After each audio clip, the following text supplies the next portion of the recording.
많이 우리가 만나고 있습니다. 그 사람을 만나게 되면 공통적으로 몇 가지 사람들이 막 질문을 합니다.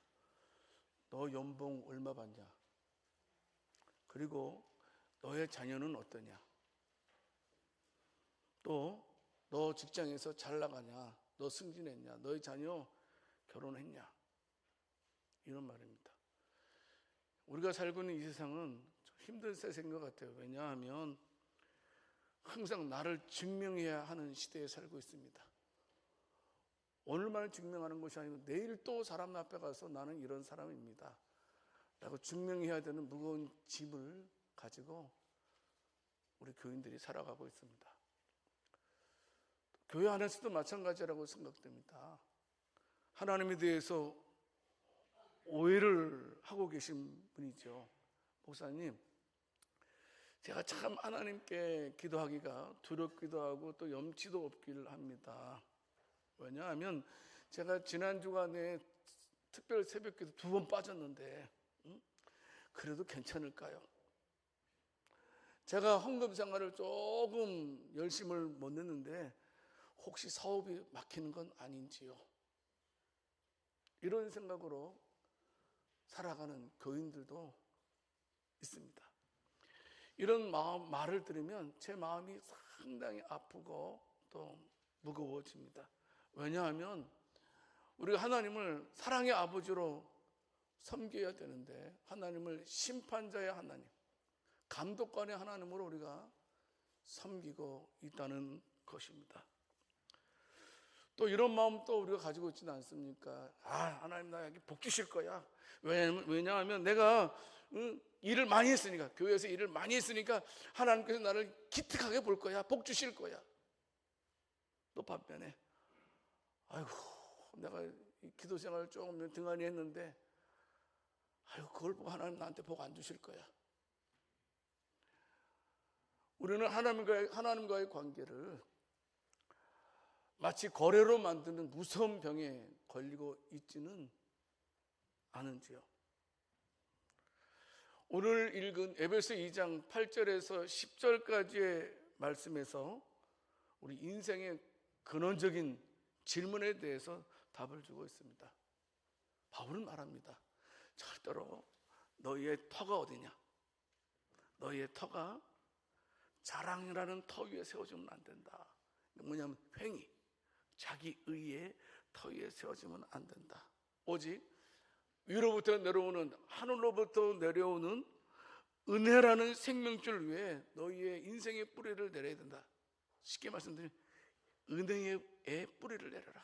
작별 은혜의 뿌리를 내려야 된다 라고 촉구를 하고 있습니다. 힘드셨죠? 매일매일 나를 증명해야 될 그런 상황에서 스트레스도 많이 받고 그 만남 같은 걸 갖다가 주저하고 뿐만이 아니고 여러 명으로 힘들게 여러분들이 신앙생활 했으리라 생각되는데 오늘 말씀을 통해서 진정한 자유를 얻는 저와 여러분들이 될 수 있기를 살아계신 주님의 이름으로 축원합니다. 우리가 영적으로 참된 안식을 우리가 경험하기 위해서는요, 첫 번째로 공로의 보따리를 거침없이 내려놓아야 됩니다. 공로가 무슨 말입니까? 여러분, 하나님께 인정받기 위해서 쌓으려는 노력을 가리키는 말입니다. 인정받으려고 쌓는 노력. 쉽게 말씀드리죠. 에베소 2장 8절 말씀에서 바울은 말씀하고 있죠. 너희는 그 은혜에 의하여 믿음으로 말미암아 구원을 받았다. 이것은 너희에게서 난 것이 아니고 하나님의 선물이라 이렇게 말씀을 하고 있는 것입니다. 바울이 지금 이렇게 말한 이유가 있어요. 바울이 에베소 교회에 편지를 쓸 때의 그 에베소 교회의 상황이 어떠냐면 그 당시에는 아르테미스 성전이라는 게 있었습니다. 그러니까 여기는 누굴 섬기냐면 아데미 신이냐면 누구냐면 다이애나라는 말 들어봤죠? 이게 영국식으로 발음하면 다이애나 신입니다. 이 다이애나 신을 섬겼던 곳이 신전입니다. 근데 사도행전 9장에 보게 되면 아데미 신전이라고 익숙해져 있습니다. 어떻게 하든지 그 당시 에베소 사람들이요, 이 풍요와 다산의 신인 이 다이아나에게 잘 보이기 위해서 얼마나 막대한 돈을 썼는지 모릅니다. 고행을 했습니다. 내가 그 다이아나 신에게 잘 보여야지만 내가 복을 받을 수 있다. 어떻게 하든지 그의 양에 차야지만 내가 구원을 받을 수 있다는 마음에서 얼마나 인간적인 공을 많이 들였는지 모릅니다. 그런데 갑자기 바울이라는 사람이 툭 튀겨나온 거예요. 여러분, 아니에요. 우리의 구원은 우리의 힘으로, 우리의 노력으로 되는 게 아니에요. 구원은 하나님의 선물입니다. 이런 말을 지금 바울이 에베소 교인들에게 말씀을 하고 있는 내용입니다. 선물입니다. 구원. 선물은 뭡니까? 값없이 주는 거 아닙니까? 여러분, 제가 제 친구에게 만년필 하나를 선물했단 말이에요. 야, 그래 축하한다. 이번에 잘 이거 하나 써. 그랬는데 이 친구 딱 보더니 이거 무슨 만년필이네? 이거 하나 50만 원 가겠네? 알았어, 내가 50만 원 줄게. 이러면 제가 주는 사람의 마음이 어떻게 얼마나 민망하겠어요. 여러분, 만약에 제가 만년필을 주고 그 친구한테 돈을 딱 받았으면 그 선물이에요, 아니에요? 아니죠. 상품이죠. 상품이라는 것입니다. 구원도 똑같습니다. 만약에 구원이 상품이 된다 그러면 저와 여러분들은 구원 받을 수 있어요, 없어요? 왜냐하면 구원이 상품이라면 돈이 있어야 되잖아요. 힘이 있어야 되잖아요. 도덕이 있어야 되잖아요. 윤리가 있어야 되잖아요. 그런 사람만이 살 수 있잖아요, 상품이라면요. 하지만 하나님께서는 구원을 상품으로 주지 아니하시고 우리에게 값없이 선물로 주셨습니다. 아무것도 가지고 있지 않는 저와 여러분들에게, 내세울 것이 하나도 없는 저와 여러분들에게 하나님께서 공짜로 거저 은혜로 구원을 주셨습니다. 이걸 꼭 기억하셔야 돼요. 내가 공로로 산 것이 아니라는 겁니다. 내가 공로로 쟁취한 것이 구원이 아니라는 겁니다. 구원은 하나님께서 나에게 거저 주신 선물이다. 우리는 예수님께서 십자가에 못 박히실 때에 함께 못 박혔던 한 강도를 기억하고 있을 것입니다. 여러분, 그는 어떤 사람입니까? 평생 남의 것을 빼앗고 폭력을 휘두르면서 살았던 사람입니다. 그러니까 어떤 면에서 하나님 앞에서 내세울 선행은 용큼 눈꼽만치도 없는 사람이었습니다. 그런데 여러분, 어떻습니까? 그가 마지막 순간에 예수님께 말하죠. 주여, 당신의 나라에 임하실 때에 나를 기억하소서. 예수님께서 그 말을 듣고 뭐라고 말씀하셨어요? 넌 아니야. 넌 안 돼. 너같이 나쁜 놈이, 너같이 추한 놈이, 너같이 더러운 놈이 안 돼. 네가 죄를 회개하고 그리고 어느 정도 착한 일을 해야지 내가 너를 구원해 주지 라고 말씀하지 않으셨어요. 뭐라고 말씀하셨어요? 오늘 네가 나와 함께 낙원에 있으리라. 이렇게 선포해 주셨습니다. 이것이 은혜입니다. 여러분, 강도가 할 일은 어떻습니까? 자신의 비참함을 인정했습니다. 그리고 예수님의 자비를 구한 것 뿐이었습니다. 이 짧은 고백 안에 하나님께서는 거대한 천국을 그 흉악한 강도에게도 구원을 선물로 주셨습니다. 구원은 공로로 가는 것이 아닙니다. 은혜로 가는 겁니다. 여러분, 우리는 마틴 루터의 이야기를 들을 때마다 우리의 가슴이 울려 퍼집니다. 이 마틴 루터가 이제 수도사 시절 때예요. 하나님 앞에 의로워지기 위해서 처절한 노력을 했다고 합니다. 일부러 고행을 했대요. 어떻게 고행을 했냐면 추운 겨울에도 일부러 난방 없는 방에서 잠을 잤대요. 몸을 지치게 했대요. 하루에도 몇 번씩 고해성사를 루터가 했대요. 하지만 그가 그런 일을 하면 할수록 자신의 마음이 편해지지 않았다고 합니다. 내가 어느 정도까지 회개해야 되는가? 내가 어느 정도 거룩해져야지만 하나님께서 나를 인정해 주실까? 하면서 밤낮 괴로워했던 루터였습니다. 근데 어느 날 그가 성경을 읽기 시작했습니다. 읽었는데 어디 읽었냐면 로마서를 읽었습니다. 에베소서를 읽었습니다. 그래서 그것을 읽는 가운데 구원은 내 고행으로 구원받는 것이 아니고 하나님의 선물이라는 사실을 성경을 통해서 알게 되었습니다. 그 사실을 깨닫게 되었을 때 그는 이렇게 고백하고 있습니다. 천국 문이 나를 위해서 활짝 열리는 것을 느꼈습니다.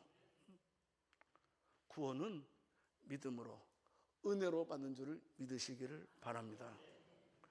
성도 여러분, 저와 여러분들은 어떻게 해요? 신앙생활의 첫 단추를, 주여 나는 죄인입니다, 나는 자격이 없습니다 라고 고백부터 시작해야 된다는 겁니다.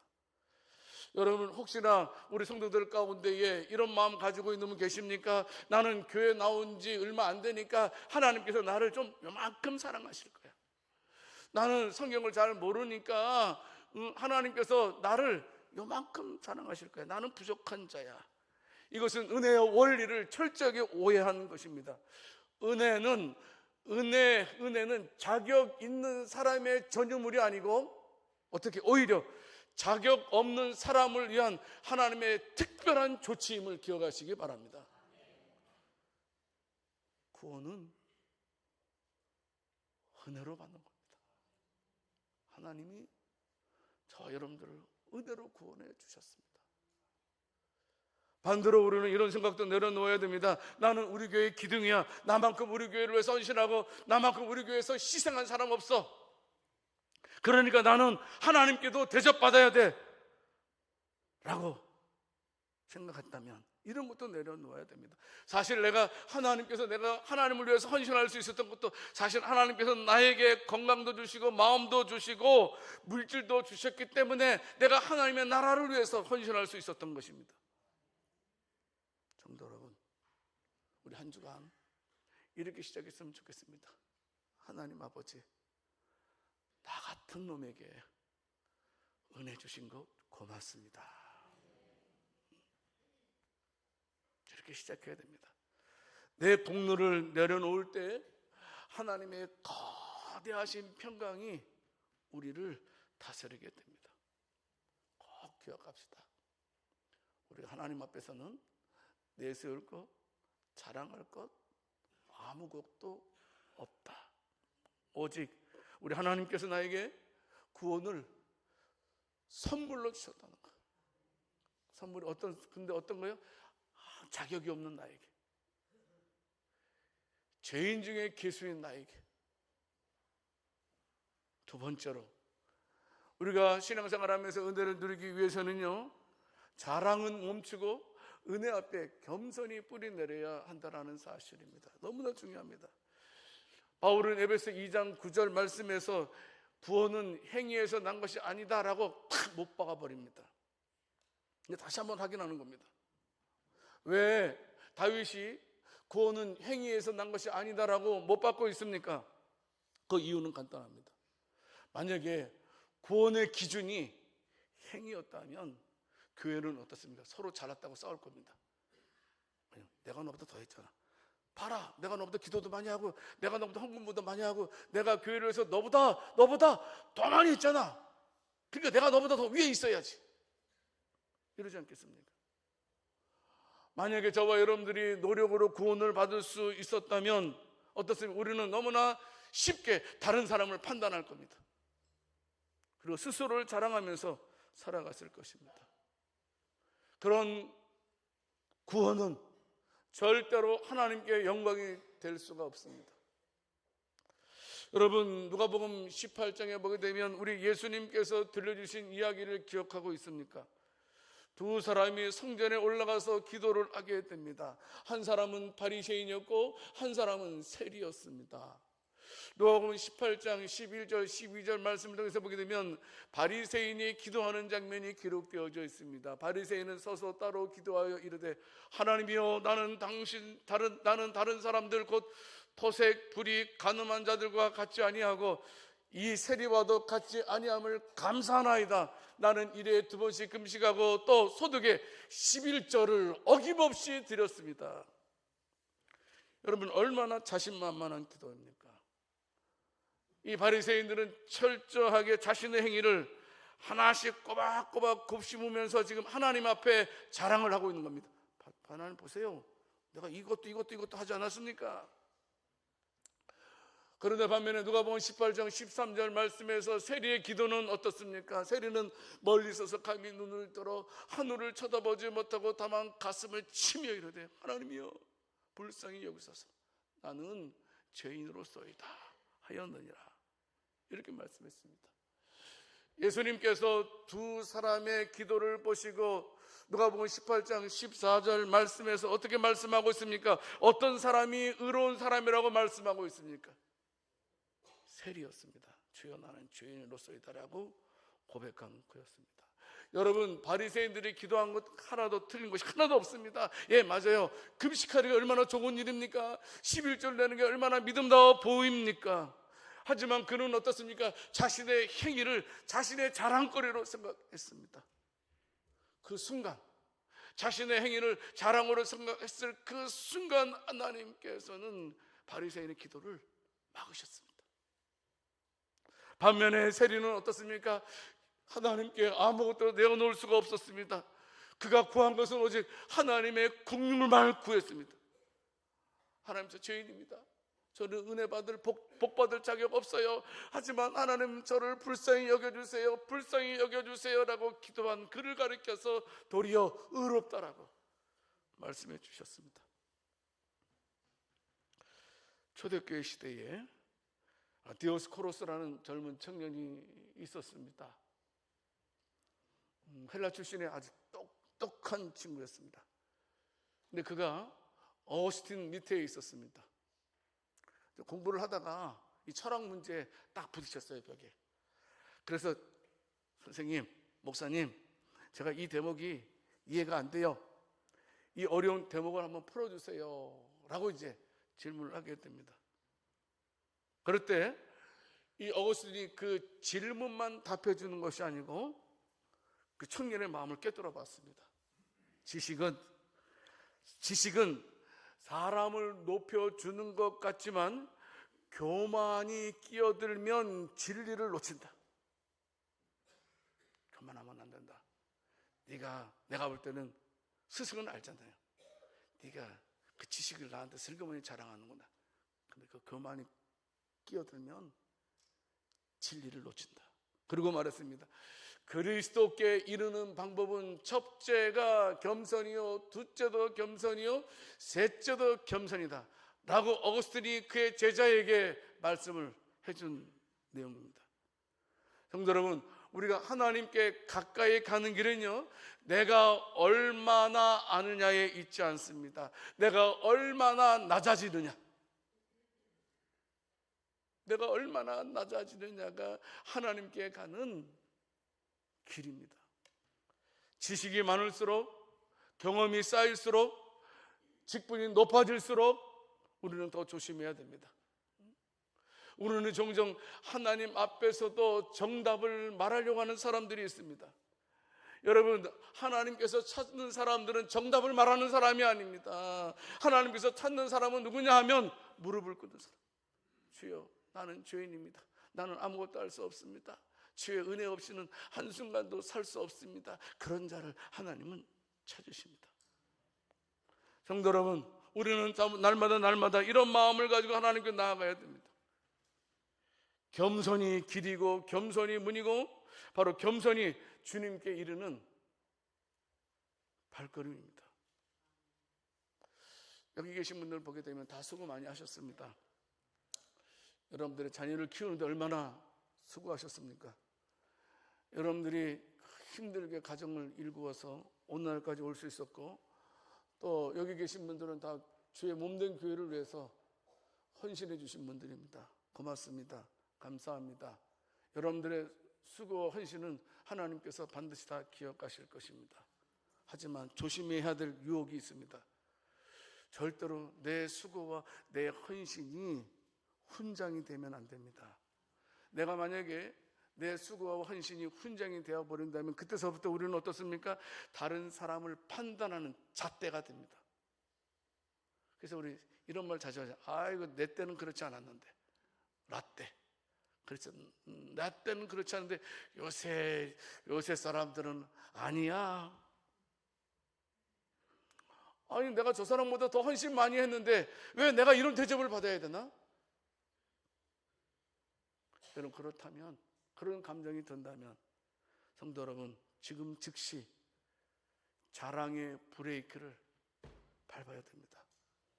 자랑하면 안 됩니다. 자랑은 은혜를 마르게 합니다.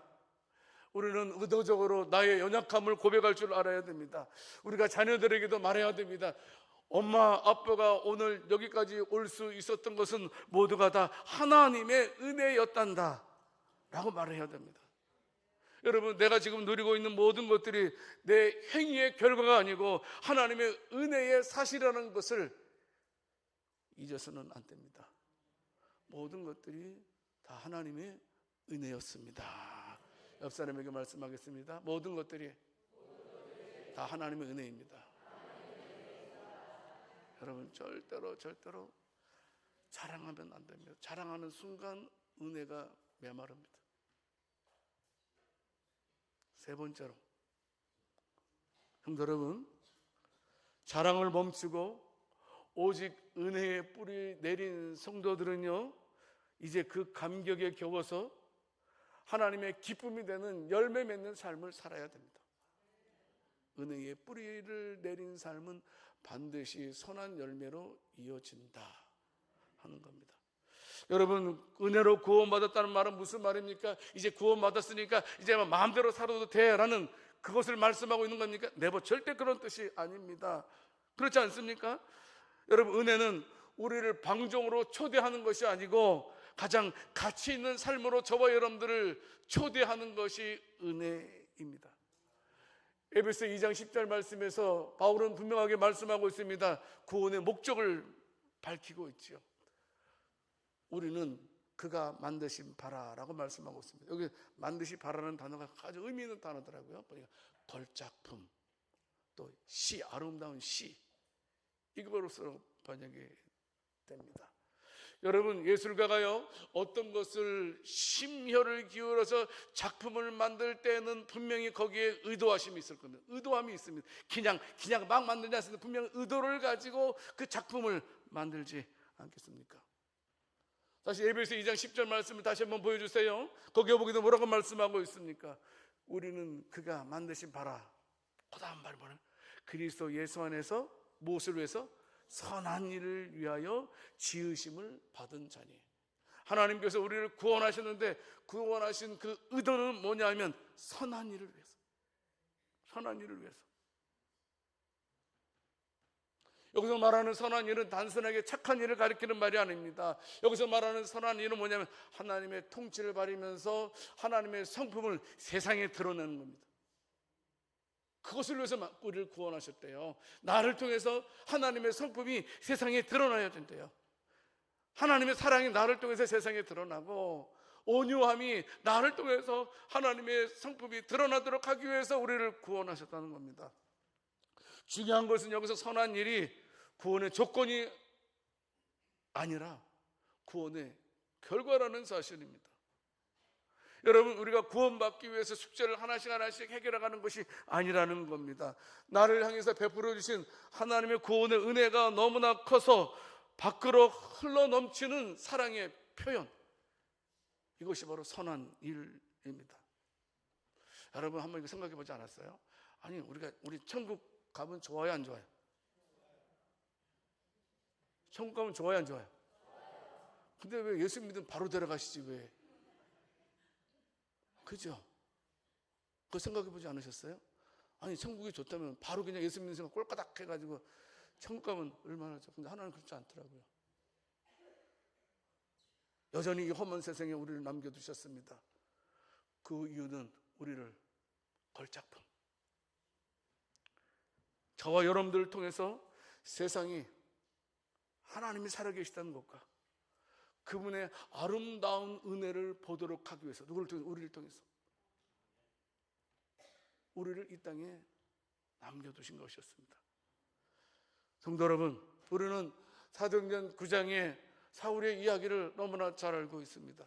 여러분, 그는 누구입니까? 최고의 엘리트입니다. 명문가 출신입니다. 왕족 출신입니다. 베냐민 출신이지 않습니까? 뿐만 아니고 가말리엘 문화에서 최고 수준의 교육을 받은 최고의 엘리트입니다. 율법에 대해서는 열심히 탁월했습니다. 그런데 그 열심이 잘못된 방향으로 나갔습니다. 그래서 그는 예수 믿는 사람들을 잡아 죽이는 일에 앞장섰습니다. 자, 그의 모습이 얼마나 악독했으면 사도행전 9장 1절 말씀을 통해서 보게 되면 그의 표정을 뭐라고 말씀하고, 여전히 위협과 무엇이 등등하여? 살기가 등등했죠. 여러분, 살기가 등등한 사람 봤어요, 안 봤어요? 안 봤죠? 그러나 얼마나 독했으면 살기가 등등했대요. 그래서 그가 지금 예수 믿는 사람들을 체포하기 위해서 공인된 승인장을 가지고 지금 다메섹 도상으로 지금 달려가고 있습니다. 어떤 마음을 가지고? 내가 교회를 박멸시키겠다, 내가 예수 믿는 사람을 한 사람도 놓치지 않고 다 잡아들일 거야 하는 마음으로 다메섹을 향해서 나아가게 됩니다. 여러분, 그때 다메섹 도상에서 놀라운 일이 일어났습니다. 사도행전 9장 4절 말씀을 통해서 보게 되면 그 다메섹으로 가는 도중에 부활하신 예수님을 만나게 됩니다. 사울아, 사울아, 네가 어찌하여 나를 박해 하느냐. 예수님은 사울에게 찾아오셔서 너 그만해, 그만 잡아, 그만 괴롭혀, 너 계속 그러면 내가 가만 안 둬, 이렇게 말씀하지 않으셨습니다. 오히려 그를 향해서 그는 나의 택한 그릇이다 하면서 그에게 은혜를 베풀어 주시는 장면이 기록되었습니다. 말할 수 없는 이 압도적인 은혜를 받은 이 사울은 완전히 새 사람이 되었습니다. 박해자에서 전도자로, 핍박하던 자에서 핍박받는 자로. 여러분, 그래서 어떻습니까? 그가 그 전에 그토록 자랑스럽게 여겼던 혈통, 학벌, 율법, 그 모든 것들을 빌립보서 3장 7절 8절 말씀을 통해서 보게 되면 뭐라고 말씀하고 있습니까? 해로 여겼다, 배설물로 여겼다. 아니, 내가 그토록 붙잡고 있었던 가장 가치 있는 것이라고 생각하고 있었던 그것을 해로 여기고 배설물 여기고 다 버렸다 라고 고백을 하고 있습니다. 그리고 그는 어떻습니까? 평생을 복음 전하는 일에 헌신했습니다. 매 맞았습니다. 감옥에 갇혔습니다. 굶주렸습니다. 온갖 고난을 받았습니다. 추위에 떨면서도 하지만 기쁨으로 복음의 길을 달려갔습니다. 왜요? 받은 은혜가 너무나 크기 때문에. 평생 일상적으로 생각하면 내가 벼락 맞아 죽을 놈인데 그런 나를 살리셔서 은혜 베풀어 주신 것에 대해서 바울은 헌신했습니다. 받은 은혜가 너무나 크기 때문에. 성도 여러분, 왜 그가 그토록 충성했습니까? 여러분, 그가 구원받기 위해서 그런 것이 아니라는 것입니다. 이미 받은 구원이 너무나 감격스러워서, 내가 받은 구원이 너무나 놀라워서, 내가 복음을 전하지 않고서는 견딜 수 없는,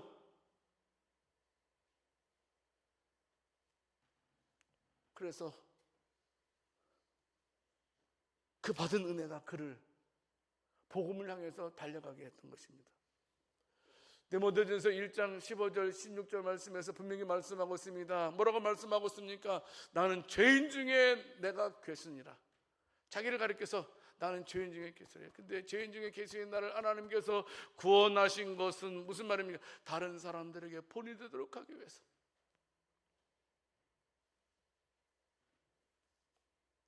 성도 여러분, 하나님의 은혜를 경험한 사람은 억지로 충성하지 않습니다.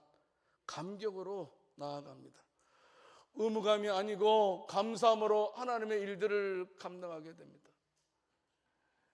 여러분, 찬송가 305장 나 같은 죄인 살리신 분을 작시한 분이 존 뉴턴이라는 사람이 있습니다. 이분의 이야기를 많이 들었을 겁니다. 이 존 뉴턴은 노예 판매상이었습니다.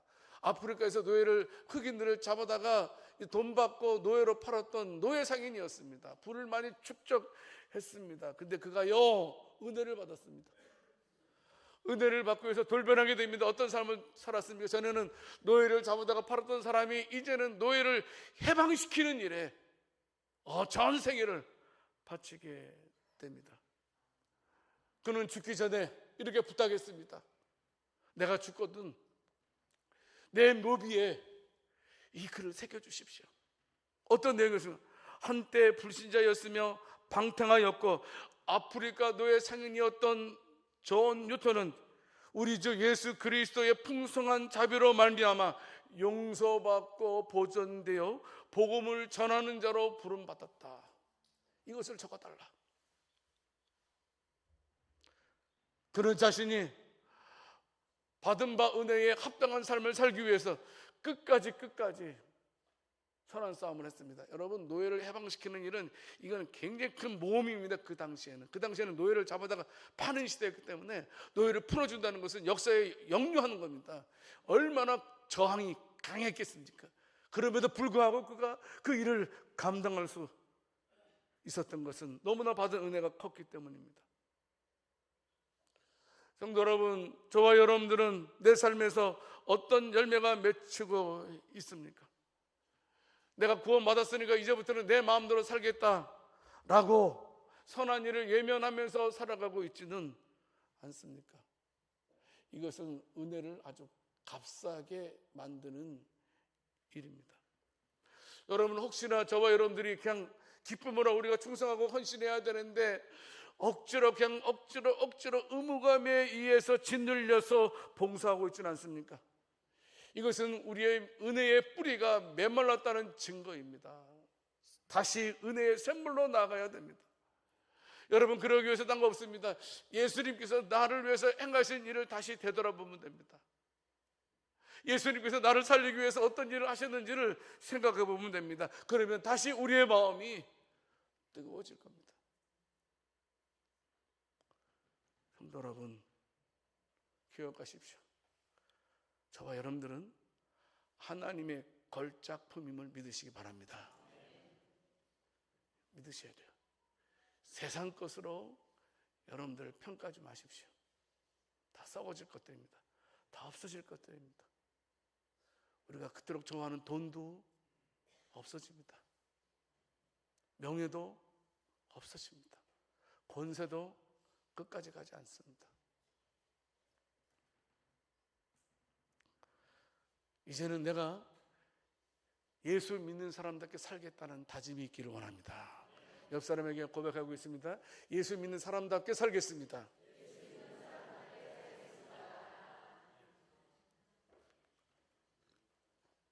그래서 슈퍼 가서 싸우면 안 돼요. 다 우리가 예수 믿는 사람을 알고 있는데, 길 가다가 운전하다가도 얘기했잖아요. 누가 갑자기 끼어들게 하면 막 욕하면 안 됩니다. 왜냐하면 그 사람이 같이 우리 교회 들어오고 있어요. 지금 내가 막 욕했던 사람이 내 옆에 자리가 앉아 있는 거예요. 얼마나 뭐 그래요. 여러분, 예수 믿는 사람답게 살아야 됩니다. 그것이 받은 은혜에 조금이라도 보답하는 겁니다. 그래야지만 내가 예수 믿는 사람들에게 살아야지만 그것을 통해서 다른 사람에게 구원의 통로가 되는 줄을 믿으시기 바랍니다. 내가 행한 그 작은 일이 다른 사람에게 구원의 길을 열어주는 통로가 될 거라는 겁니다. 말씀을 맺겠습니다. 이제 저와 여러분들 예수 믿는 사람답게 살아가는 저와 여러분들 되기를 원합니다. 세상에서는 네가 자격이 무엇이냐라고 묻겠지만 우리 주님은 저와 여러분들에게 아니야, 너는 걸작품이야. 하나님은 내 실력으로 나를 평가하지 않습니다. 꼭 기억하세요. 하나님은 우리를 평가할 때 우리를 실력 보고 평가하지 않아요. 하나님께서 우리를 평가하는 건 오직 이유 하나, 존재 그 자체로, 있는 그 존재 그 자체로 하나님께서 나를 걸작품으로 존귀한 자로 여기신다는 것을 붙들어야 됩니다. 이제 우리는 고백합시다. 나 같은 죄를 구원해 주셔서 은혜 주신 것 감사합니다라고 고백하면서 날마다 우리의 뿌리를, 은혜의 뿌리를 내릴 수 있는, 율법과 공로의 자리에 뿌리를 내리는 것이 아니고, 자랑의 자리에 뿌리를 내리는 것이 아니고 은혜의 뿌리를 내리면서 살아갈 수 있는 복된 저와 여러분들이 다 될 수 있기를 살아계신 주님의 이름으로 축원합니다. 하나님 아버지, 자격 없는 우리를 걸작품이라 불러주신 그 크신 은혜에 진심으로 감사드립니다. 이제 내 힘으로 살려고 애썼던 그 교만을 내려놓고 이제 오직 주님의 은혜로만 살아가는 저희들 되게 해 주시옵소서. 세상의 시선에 흔들리지 않게 하시고 받은 사랑 기억하고 그 사랑을 이웃에게 흘려보내는 축복의 통로가 되게 해 주시옵소서. 우리 삶의 모든 순간이 하나님의 은혜임을 고백하며 믿음으로 살기로 다짐하는 모든 주의 백성들 하나님께서 기억해 주시옵소서. 우리 주 예수 그리스도 이름으로 기도드립니다.